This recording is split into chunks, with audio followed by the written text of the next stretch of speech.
And if I turn the sound back on for just a second.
When a child is diagnosed with a degree of hearing loss, parents are then confronted with the decision, what is the right educational pathway for my child?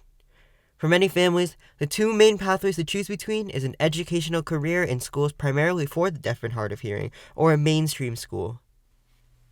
To learn more about such educational pathways, I took a trip down to Horace Mann, the oldest public school for the deaf and hard of hearing in the United States, located in Boston, Massachusetts, and spent a few days sitting in on classes. At first glance, Horace Mann may seem like any old Boston public school, but with its predominantly deaf and hard of hearing student body, the design of Horace Mann has more to it than meets the eye. In deaf education, visual elements are key to a proper educational experience.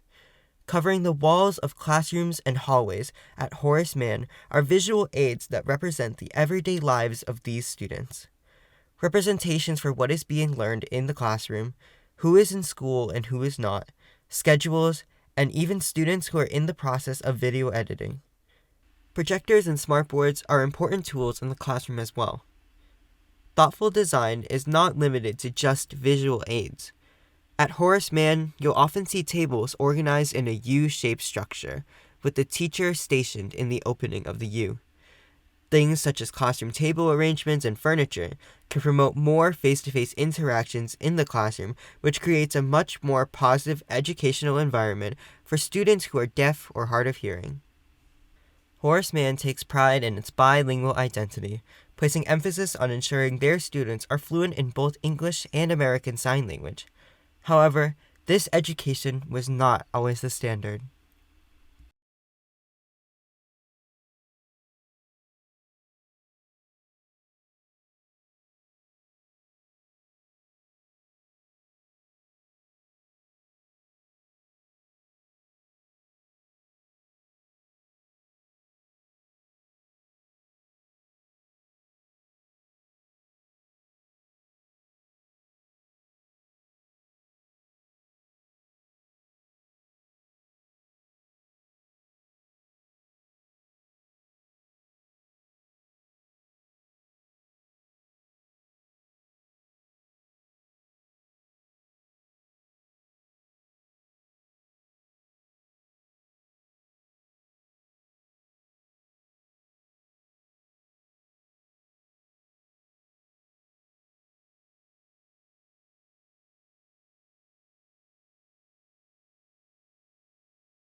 Deaf education, and specifically deaf education in Boston, has history that is heavily rooted in the concept of oralism, which dates all the way back to the 1860s and leading deaf education all the way up until the 1970s. Oralism is a method of deaf education that focuses on speech and lip reading, as opposed to manualism, which focuses on the use of American Sign Language in the classroom. When oralism began gaining popularity, manualism was already being practiced in many schools for the deaf and hard of hearing. But with oralism's popularity also came the campaign to eliminate sign language as a whole. The Clark School was the first school in the United States to adopt the philosophy of oralism. Those who believed in oralism thought that sign language only ostracized or isolated deaf and hard of hearing individuals more. This idea was rooted in the hope that oralism would, quote, normalize deaf people and remake them in the image of hearing, speaking Americans, says Brian Greenwald, a historian at Gallaudet University. By the 1920s, oralism became the default educational program, and it wouldn't be until the 1970s that this would change. But deaf people were resilient through it all, inventing their own signs and using them on the sly, says Greenwald.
In the wake of the Civil Rights era, people began viewing sign language as a critical educational tool, and manualism began returning to the classrooms.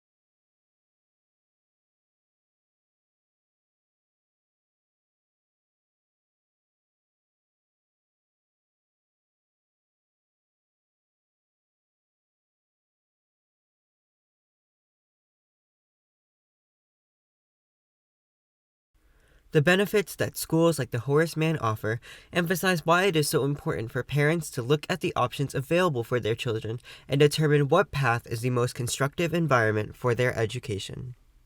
Now, family involvement goes beyond just picking the most fitting school for their child. In a case study conducted by the University of Arizona in 2008 that examined the academic success of 25 students with various levels of hearing loss enrolled at mainstream schools, parental involvement and expectations played a major role in facilitating the success of these students. One of the main detractors of success noted was parental inability to communicate with schools and or their children. And although the case study specifically detected this as a factor in deaf and hard of hearing students enrolled in general educational programs, this factor is just as relevant in students enrolled at schools for the deaf and hard of hearing. Establishing such communication networks isn't always so easy either. Over 90% of deaf children in the United States are born to hearing parents, many of whom never learn American Sign Language. Though one could sit there and criticize these parents for not learning the language of their children, it's important to remember that there's always more to the story.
Horace Mann is able to offer ASL classes to these families at various times to be flexible with working parents' schedules.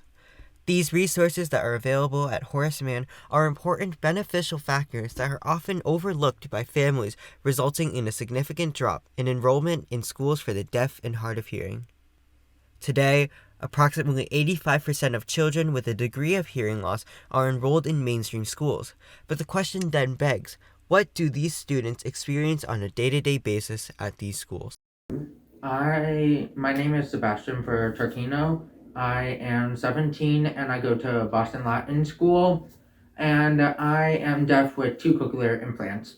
So my name is Paul McDonald. I'm 18 years old. I go to Boston Latin School, and I have moderate to severe hearing loss. What's the biggest challenge when um, most teachers are usually more equipped to be dealing with hearing students rather than students with hearing loss? Oh, definitely. So some sort of minor things, I guess. But I was, sometimes I wouldn't be able to hear a certain word they said. Sometimes they were far away. Sometimes you watch a video in class and the captions weren't on, so I wouldn't fully understand the material as compared to other students that had better hearing Well, yeah. abilities. So yeah, things like that. I just wouldn't pick up a word here or there. But other than that, I felt like I was similarly equipped in terms of my learning. But yeah, there were these minor things, obviously. And we talked a little bit about feeling ostracized from the rest. So I guess my question was just kind of How does it feel being a deaf kid in a group of hearing people? that wasn't necessarily my question, but yes, go ahead. I get what you were going for. That's how I could word it.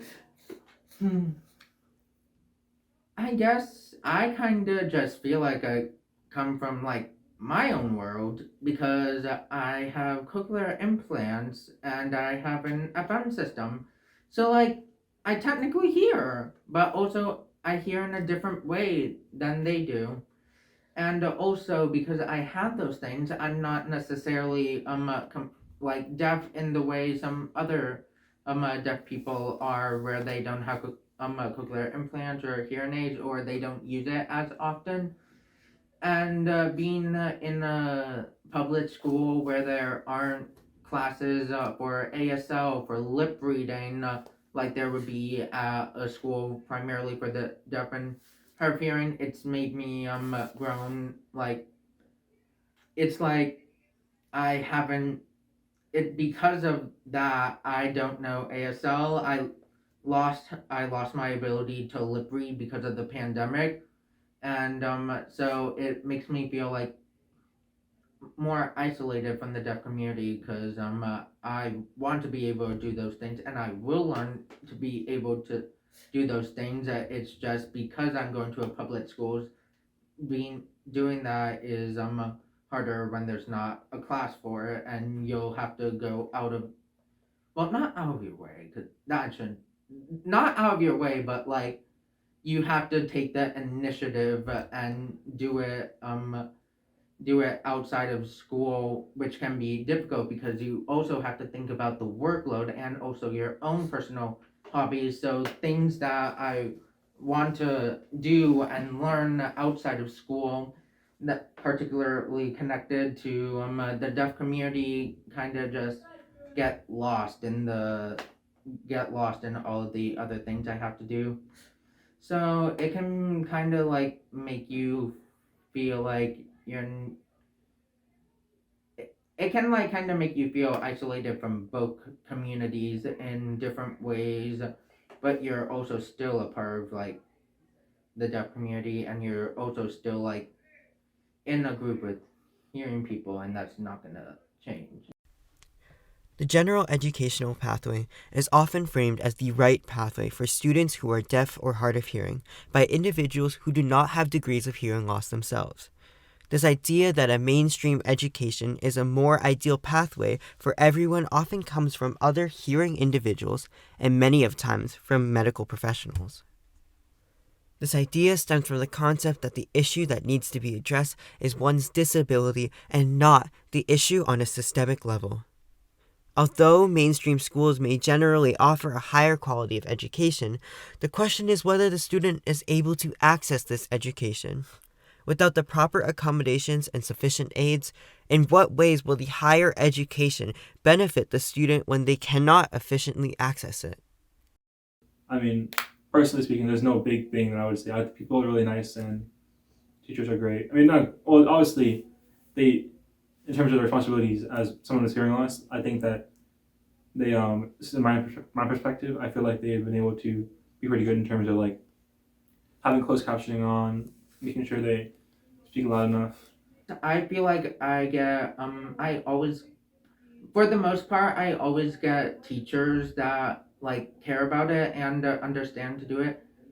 That doesn't that doesn't speak to like how perfect they are and like or how like how perfect they are at using the mic, which I don't hold against them because like it's one, like I don't hold it against them because like it's understandable, but also sometimes I just wish that it like some teachers just like learn better from it and like cuz like with some teachers they like some teachers they're good right off the bat. Like I have one teacher this year who's like extremely good at it in my opinion.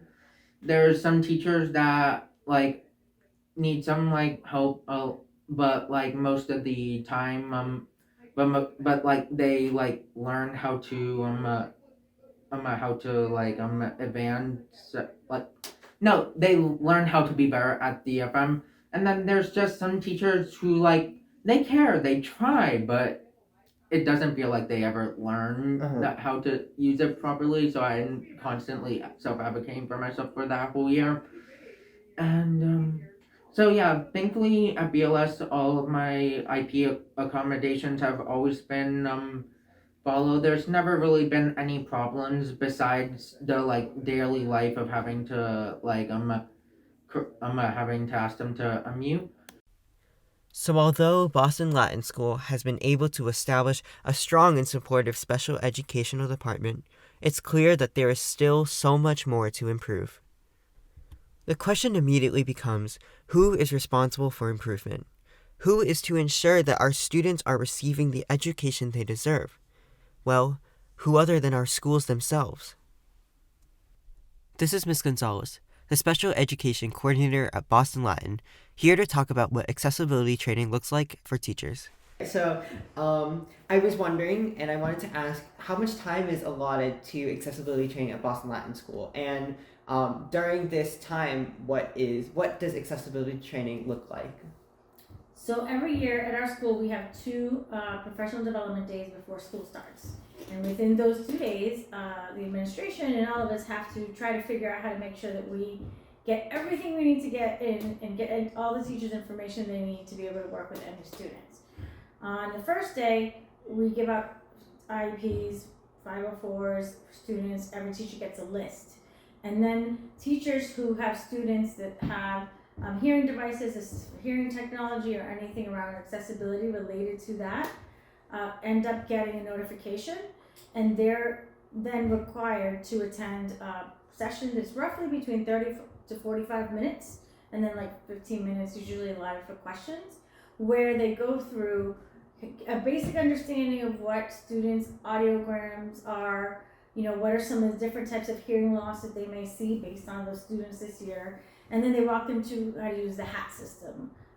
Although I know it's not called that anymore, I forget the name of it. There's a new system where the students have to wear it, the teacher has to wear it to amplify their volume and the volume of other students so that students are able to hear what is happening in the class. Unfortunately, given timing, there's not more than that time. And so from that point on, it really falls on teachers to reach out to the teacher of the deaf and hard of hearing that is assigned to our school from the district, and she provides then support to teachers as needed if they have difficulties with the devices. She also does that with students who wear them are on plans and they're either on 504s or on IEPs, and they check in with the teacher with varying frequency throughout the year. In that time span, assuming that teachers aren't able to get the full rundown of everything that their student needs, what effect do you think that has on the student who will be in their class?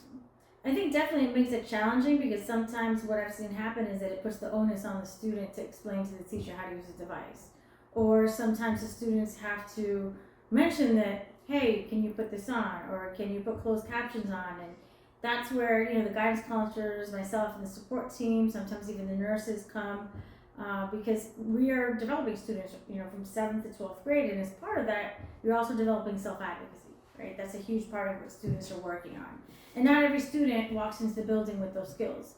So you can find situations where you only happen to find out because things aren't going well, and then the parent calls because the child told the parent, but the student hasn't gone to guidance, the student hasn't gone to the teacher. So there are definitely a handful of occasions during the year where we have to troubleshoot instances in classes where things aren't being used properly, or there's an accommodation the teacher doesn't really understand and might be doing incorrectly, or might have just missed.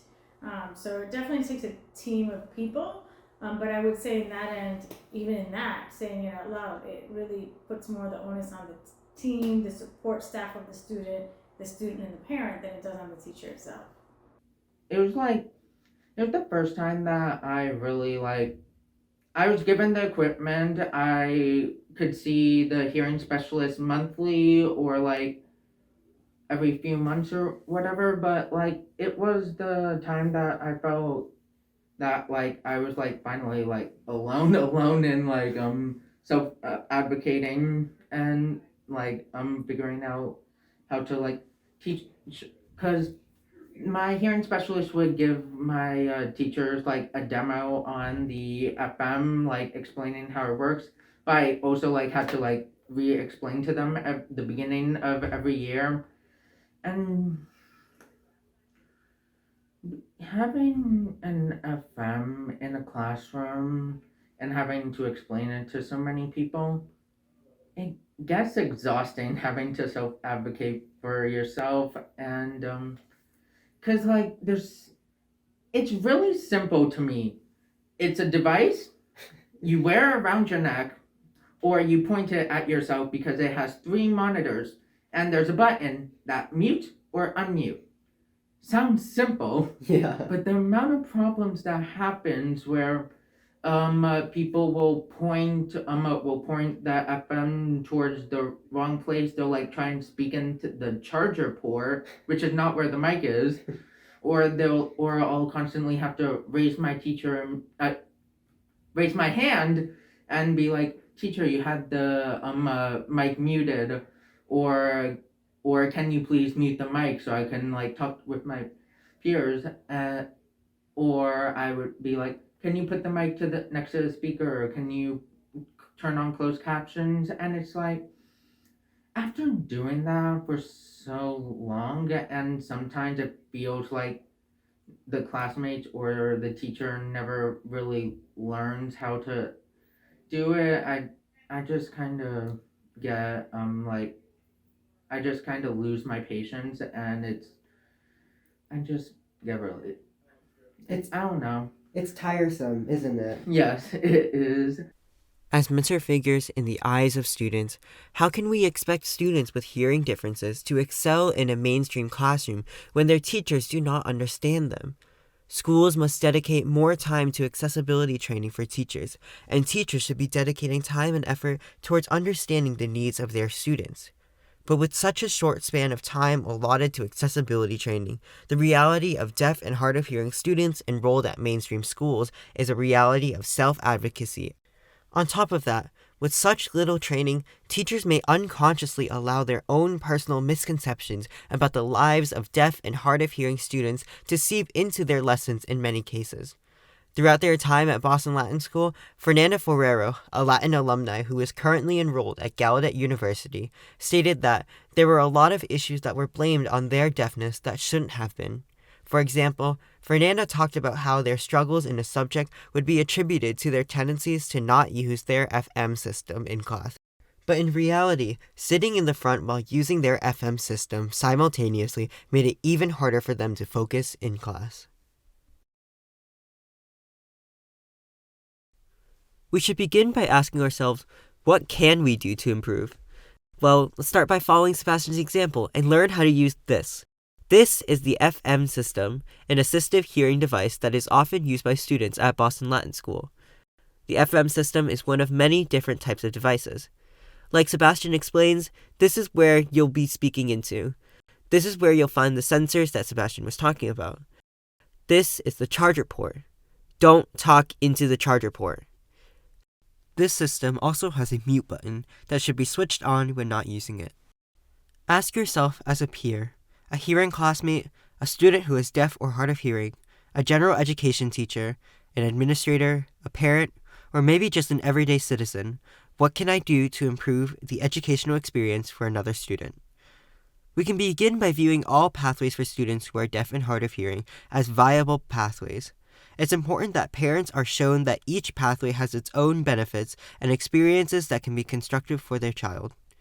When parents are deciding where to enroll their child, it's important to remember that not every deaf child is the same. An education at a mainstream school may be more conducive for one child, while another would excel more at a school for the deaf and hard of hearing. In general education classrooms, we can implement small changes like the U-shaped structured classroom, visual representations for what is being learned in class, or things like carpeting, which can remove excess noises, creating more accessible environments for our students. Though a school like Horace Mann specializes in educating students who are deaf or hard of hearing, in reality, these schools are emphasizing a more visual learning style, which can be more effective for other students as well. As hearing individuals, we should take the time to listen to our deaf and hard of hearing peers and try to understand their experiences just a little bit more, because understanding is the first step towards creating a more welcoming and accessible society.